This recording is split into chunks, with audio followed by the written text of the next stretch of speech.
어린 양 예수님이 왕위에 오르니까 그동안 쌓인 성도들의 눈물 섞인 기도가 다 상달되는 것입니다. 누구를 통해서? 이 이기신 어린 양을 통해서 성도들의 기도가 다 하늘에 이 보좌에 상달되는 것입니다. 요한계시록 6장 9절에 10절 말씀에 보면 성도들이 올렸던 기도의 내용이 뭐냐? 당시의 성도들은 한숨과 눈물로 얼룩진 그런 기도예요. 땅에서 고난당하면서 믿음을 지키느라고 고난당하면서 이 세상의 폐역함과 이 세상의 제약이 하늘에 닿을 것 같은 그런 현실인데 하나님은 안 계신 것 같고 하나님은 침묵하고 계신 것 같고 나는 이렇게 고통스럽고 나는 이렇게 힘든데 땅에서 이 고난을 당하고 이 답답한 현실을 만나고 있는데 하나님은 도저히 안 계시는 것 같고 보이지도 아니하고 기도도 안 되는 것 같고 기도해도 내 기도가 과연 이게 제대로 하고 있는 것인지 내 기도를 하나님이 듣기는 들으시는 것인지 이런 답답한 현실 그 탄식과 한숨과 눈물 섞인 그 기도가 이제 요한이 하늘의 성전이 활짝 열린 그 환상을 보니까 이제는 이 기도가 헛된 것이 아니라는 거예요. 땅에서 우리가 했던 기도가 헛된 것이 아니라 이 기도가 지금 고스란히 금대접에 그대로 금대접에 이렇게 고스란하게 아주 소중하게 받들어져서 어린 양을 통과해서 어디로 가고 있느냐? 보좌에 상달되고 있다는 것입니다.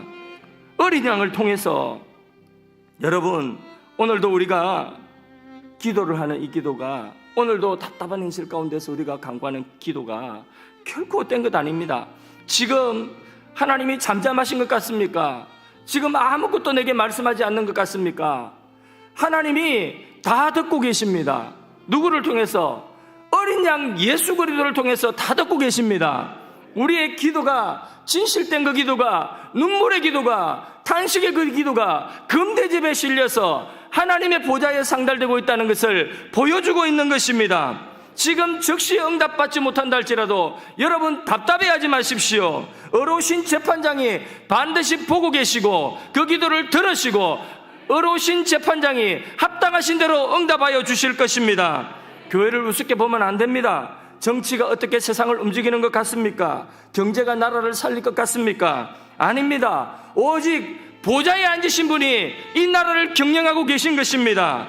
이 나라를 끌고 가고 계신 것입니다. 이 땅의 교회가 하나님을 향하여 기도할 때에 땅의 교회의 기도가 금대접에 실려서 하늘에 상달되어질 때에 어린 양을 통과할 때에 이 땅에 하나님의 긍휼이 임합니다.